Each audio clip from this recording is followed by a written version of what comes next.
Are you trying to get in shape for the new year? I was fat. Now I'm not. And a listener called Rob wanted to know how I did it. I'm going to explain it to him. And you. Hey, you. How's it going? How are you? It's AD Roundtree. Welcome to this, your Wednesday edition of the show. Yeah, Wednesday. Excellent job, my friend. You are already halfway through yet another week. You're doing awesome. Hang in there. You got this. You are a badass. And if you need something, if there's anything I can do for you to make your Wednesday better, hit me up. I'm here with you. I'm here for you. At ADSXE. It's where you can find me on Instagram, Twitter, and Facebook at ADSXE. Put it in your phone now in case you need it later. So, after 17 years of being on your radio, I find myself in this new year not on your radio. So, I did what a lot of people do in a similar situation. I started a podcast for a couple different reasons. First and foremost, these conversations that we've been having on the radio for the last 17 years have kept me sane. And also because, well, it's just sort of what you do. So thank you for listening. Thank you for being a part of my radio family. Thank you for joining me on this one. If you're like a lot of folks, you hit the first of the year and you make that New Year's resolution that you will be in better shape this time next year. This is the year you're going to do it. This summertime, you will be a ripped, toned, shredded, single-digit body fat having super athlete with a noticeable six-pack that you parade around the beach or the swimming pool all summer long. You will be able to cut through life's problems like a hot knife through butter, as opposed to being all buttery, which is what many of us are now. But I got a bunch of messages about this, and I got one message specifically from a guy called Rob who said, "Dear AD, I'm really glad you decided to start the podcast. It's everything that I used to listen to you on the radio for, but it's condensed down to 20 minutes instead of spread out over my whole commute. It's an efficient use of my time and yours." Well, good, because time is our most precious commodity. You might want to make sure you use it wisely because we're not getting any of it back. Anyways, he said, "I appreciate you wanting to discuss our problems, and I have a problem that I think you could really help with because I've seen you deal with this. I need to get in shape. I need to make fitness changes for myself and my family. My dad, like your dad, has heart problems, and I want to do better. Gyms and CrossFit are like weird cults to me every time I go in, and there's so much conflicting information online. Everyone's trying to sell me something. I'm willing, but I'm lost, I'm confused, and I don't know where to begin. I am 6 foot tall, 248 pounds, and I need to lose some weight. Your before and after pictures on Instagram show that you know how to do this. How did you do it? Thanks, man. If you set up a PayPal or a Patreon for the show, I'll totally subscribe. Rob." Thank you, Rob. First and foremost, thank you so much for listening. Thank you for being a part of my radio family. Thank you for giving me content to the show. You're right. I did get in shape after being in really bad shape, and I do now have a sense of how to do it. And like you, beforehand, I was kind of sort of lost, and I cannot relate to what you're saying more about all this stuff. There's a lot of times you go to a gym, and it's just so much information flying at you. There's personal trainers trying to sell you their services. There are people that think they know how to work out that want to show you the way to work out. There are, especially when you go to CrossFit gyms where people take this stuff really, really seriously, there's a level of intensity with wanting to pass on information that can just make you back away really quickly. So I 100% relate to exactly what you said. Oh, and by the way, the PayPal, the Patreon, I will get more organized with this stuff eventually. I will start doing all the podcast things. And I do imagine that maybe setting up a Patreon or something like that would be the thing to do. And I'm trying to figure out exactly how to do it, how to turn this from conversations that we have every single day into something that maybe I could eat and pay rent with. I don't know. But right now, the important thing is that we have these conversations. And thank you. Thank you so much for wanting to support. I appreciate that. Now, you're right. I'll post in the story to my Instagram, I'll post that before and after picture that you're talking about, because it is a significant one. It was an embarrassing thing to post. I'd always been in sort of okay shape, but I did something that really affected my health and fitness. I started working in San Diego.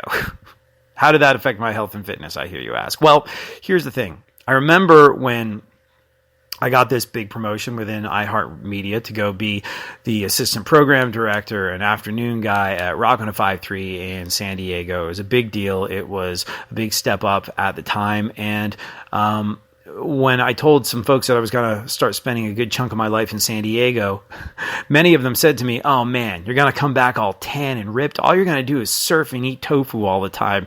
You're going to be in amazing shape." The exact opposite was true. I got there and I lived out of a hotel for like 3 months while I was trying to figure out where I could afford to live. San Diego, as it turns out, is not cheap. Everything's more expensive there. And, well, the hotel didn't have a kitchen in it, so I couldn't cook for myself. So I was eating out all the time. That gets pretty pricey.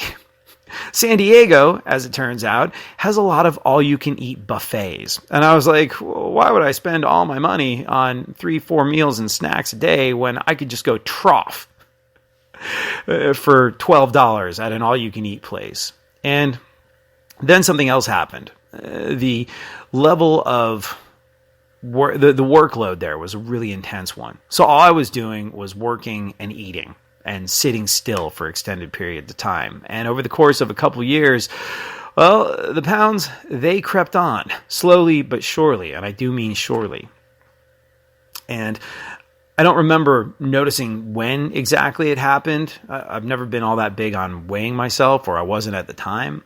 But I looked in the mirror one day and went, I've always worn baggy clothes, but these pants are not so bad. I don't think I need a belt to hold these shorts up anymore. And what is that fleshy protuberance hanging over it? And I stepped on a scale, and when I don't know what you're supposed to weigh at my age, but as the quote goes, I don't think it's 200 plus the number of years old you are. I was really overweight. Now, I've come to find out that most guys that I talk to that are in a similar situation, because a lot of people have asked me this exact question. They're like, hey, you used to be fat, now you're not. How'd you do it? I find that most guys, your average guy that talked to me about this sort of thing is about 6 feet tall, weighs somewhere between 220 and 240, and wishes they were closer to 180.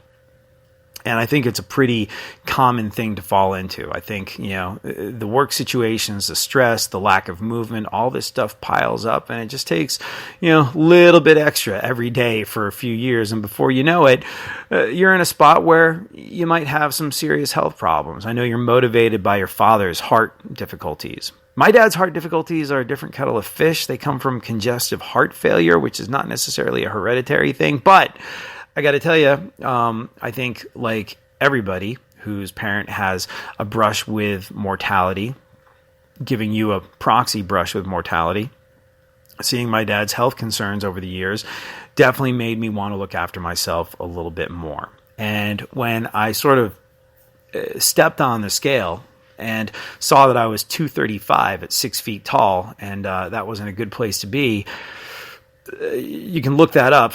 There's not really a world in which that's all that healthy. I knew I kind of had to do something about it. And really, really, the main problem was I didn't mind the waddling and sweating and being out of breath that much. But I was in a very bad place with depression. And I had a shrink once who... it was probably about 10 years ago. I was going through an unbelievably difficult time, and I was like, I'm depressed. He's like, oh yeah, you are. You're really, really depressed. I was like, can you medicate me? And he was like, well, I'll give you a choice. You could take the pills, or you could agree to exercise. I was like, exercise? He's like, yeah, a lot of the things that people take a pill to do to fight against depression can be recreated by exercise. That serotonin reuptake inhibitor that I could prescribe you, well, many of the same things it accomplishes will be accomplished by you getting into a gym and exercising to the point of sweat for about 20 minutes a day. It releases a lot of the same stuff. He's like, so I'll give you a choice, medication or exercise. I was like, ooh, exercise sounds difficult. I'll take the medication, please. And he said, well, I anticipated you saying that, but here's the thing. Your taking medication could change your personality. How important is your personality? Because I've heard your show, and I would hazard a guess that if you changed, well, that might not be a good thing. I was like, you're right. The personality is sort of what pays the mortgage and whatnot. So about this exercise thing. And it works. Physical changes come slowly, painfully slowly. But the mental changes with exercise, I find, happen almost overnight. That works that way for me. Now, if you are dealing with depression, one of the worst things you can hear somebody say is like, oh, just, go outside and run around, smile, get some sunshine, get your heart rate up, you'll feel better. And a lot of times it's significantly more complicated than that. But I would always say that in addition to anything that you do to deal with your depression, exercise is always going to be a good move. It always has been for me, and it always really, really helps. And I think that it is a purely chemical thing. I'm not a scientist. I'm not a doctor. I'm not a shrink. But like I said, my doctor told me at one point that exercise does a lot of the same things that prescribed serotonin reuptake inhibitors, like I think Prozac do. So there's that. And I was like, well, if it's that simple, how come everybody doesn't just, exercise? He's like, well, when you're really, really, really depressed, just getting off the couch and doing exercise is impossible for a lot of folks. I was like, been there. But I got to the point in San Diego where I had to be in better shape for my health, and B, I was dealing with some really, really bad depression. So I had to take some sort of action. And I did it. Now, here's the thing. I'll share it in my story, but if you hunt around on my Instagram, go back a couple of years to when I sort of bit the bullet and got in shape, you'll see a before and after picture. One is me at about, 235, 240 pounds. One is me at about 180 pounds. So there's like a 50 to 60 pound difference. It's a pronounced thing. And it's easy to look at that and go, I want that. We've all seen the before and after pictures. We all want to make moves. We want to do things. But it's important to recognize that there was a year between those two pictures. A year that took some time. And I think that would be my first message to you or anybody else that, sees a picture, a before and after picture like mine and goes, I want to do that. How'd you do that? Well, slowly, over time, like all the best things. I mean, if you do the math, I lost around 50 pounds. There's around 52 weeks in a year, which means I lost about a pound a week, which was not crazy. And it was only after, 6 months of me losing about a pound a week that people really started to notice. I started feeling better much earlier than that. But, these things take time. And I think if you set your expectations up in that way, that you're in it for the long haul, I think it's that much healthier. We all, get frustrated and determined and want to make changes now. And I think you set yourself up for a little bit of failure when you put so much expectation on seeing a difference in anything really fast. So that is what I would say to you. It was about a year-long process to get into what I have to tell you is probably the best shape of my life. Now,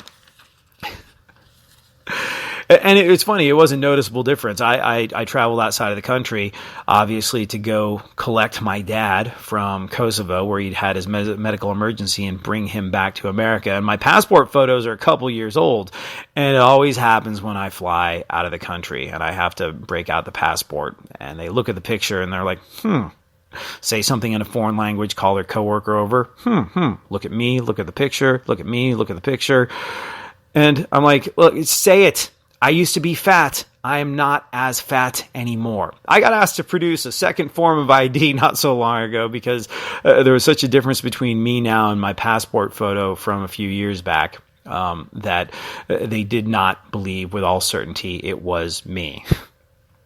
So Yeah, it was a pronounced change, and it took about a year of my life. All right, Rob, the first thing I'm going to tell you to do is to download the app MyFitnessPal. And it came down to one thing, really: burning more calories than I consume. And to do that, I had to keep track of the amount of calories that I was consuming. Now, in the past, this would have meant a lot of weighing and measuring and all this sort of stuff. And thankfully, it does not mean that anymore. 99% of the things that we are eating these days come in a box or a container with a barcode on it. And you can just zap the barcode and boom, you've got the information you need. You know how many calories are in something. You know how much protein is in something.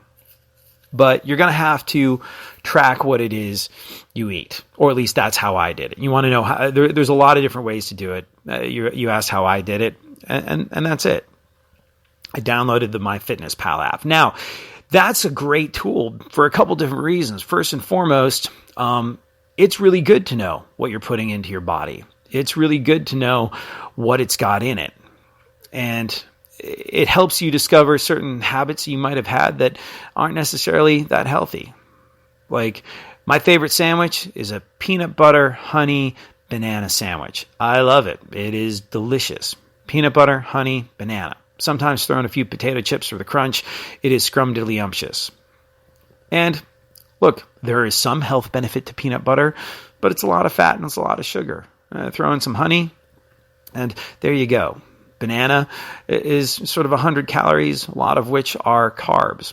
And I started realizing that peanut butter, honey, banana, potato chip sandwich I was having every single day was not that great for me, nutritionally speaking. There wasn't a whole lot in there that was going to make me get up and go.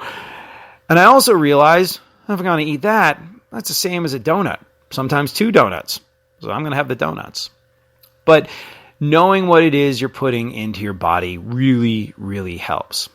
The other thing that's important to know is that you, me, all of us, we have what is called a base metabolic rate, which sounds fancy, but all it means is you have a number of calories that you burn every single day by doing nothing. You can do cardio, you can go running, you can go mountain climbing, you can go jogging, but chances are your biggest expenditure of the calories you consume is going to be from existing. Your body's natural processes take up an awful lot. Now, there's a whole bunch of debate as to how much this is, but there's a bazillion online calculators that'll help you figure it out. I don't know if they're super accurate, but I do know you have to play with it a little bit here and there. But I think that if I was to lie still and do absolutely nothing, I think my body would burn about 1,700 calories a day. And that's just lying there. So is this making sense? Your body burns X number of calories a day. Add in some walking around, through your step counter, which can be hooked up to MyFitnessPal, and you'll know pretty much how much you are burning through every single day, or what your calorie expenditure can be. So you use an online calculator. You figure out how many calories a day someone your height and weight is burning, and you factor in how many steps you're taking, and you kind of set it from there. And a lot of people wind up around 2,000, 2,200 calories, something around that nature, depending on your size. I'm assuming that you're a guy around 6 foot tall, like Rob is when I say this. So you figure out how many calories a day you are spending, and then you figure out how many calories a day you are eating. And the idea, if you're trying to lose weight, is to eat less than you use.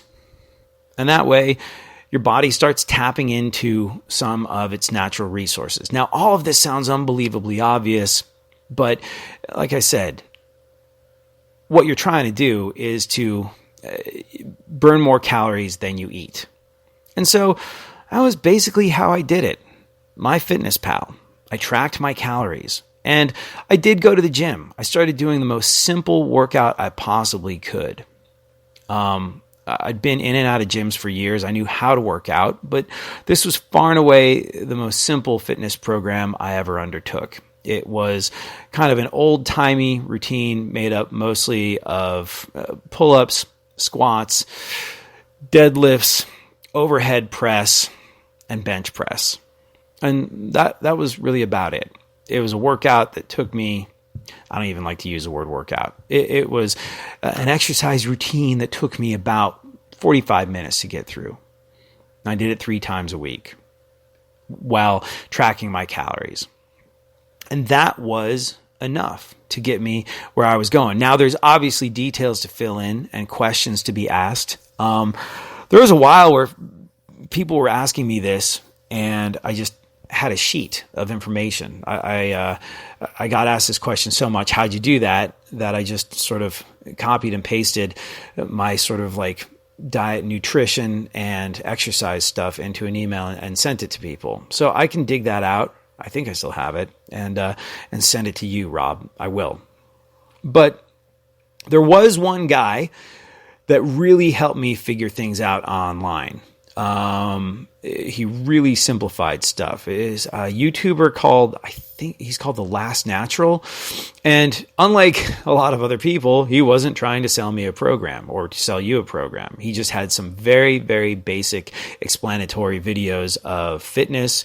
I thought he was funny. He was kind of obnoxious. He was kind of anti fitness as an industry. He had a problem with a lot of people that were trying to sell you things online. And he did make it very, very simple. There were like a couple of videos that he made that basically sum up the diet and exercise program that I took on that I'll share with you.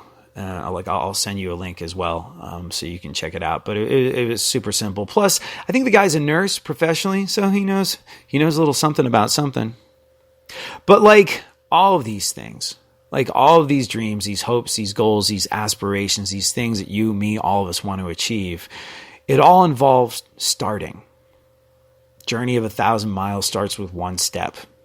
You're going to climb Mount Everest, you got to start at the bottom. All those cute little sayings exist for a reason, because they're true. So writing me, Rob, and asking me how I did it, that was an important first step.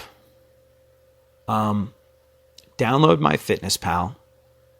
Find yourself an online calculator that will help you figure out how many calories you burn every single day. And, well, keep track of the food that you're eating. And like I said, I don't know how much weight you're trying to lose, but I lost around 50 pounds. And I lost it about a week at a time. An average of 1 pound a week, sometimes a little more, sometimes a little less. But it was the consistency that was important. It was the consistency and the reasonable expectations I set myself that kept me going. Meaning if I didn't lose 1 pound 1 week, it wasn't the end of the world. I just kind of tried to keep the big picture in mind and enjoyed the fact that I was feeling better and, waddling and sweating a little less throughout the course of it. And what's interesting? It's a cliche to go January 1st, I'm going to get into shape. But that's exactly what I did. I did it. The first week of January was the week I decided I had to do something and I had to get into shape. And I think the way that the year works in our society, it's kind of natural for this. You want to get in shape for the summer. Well, good time to start doing that is in January. It's not going to happen overnight. You want to set the game up so you win, so you can have a leisurely, steady journey to being that ripped, toned, shredded, single-digit body fat having super athlete with a noticeable six-pack around the 4th of July when you are on the beach. You want to start on it right now.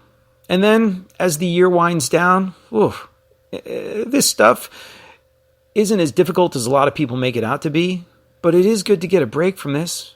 Right around Thanksgiving, who knows how many calories are in grandma's mashed potatoes? Who really knows the ingredients that went into that sweet potato pie or that pumpkin pie or whatever it is you're eating? You try and zap a barcode on that stuff, and it's not going to work the same way as the rest of the stuff that you eat throughout the course of the year. So getting in great shape for the summertime, starting to taper off a little bit and give yourself a bit of a rest from being so strict with that stuff around the holidays, and then getting back after it around January 1st, I think it's a good idea. And I think you're doing the right thing. And, well, like I said, every single journey, no matter how big or long it is, starts with that first step. And today, Rob, you took a first step. And keep us updated. Let us know how it goes. And if you have any more questions, message me. I'll do my very best to help. That is it for me. Thank you so much for hanging out. Thank you for being a part of my radio family. As always, this time that you and I spent together, it's the best part of my day. I'll be back tomorrow. We'll do it all over again. Have a great one. Later.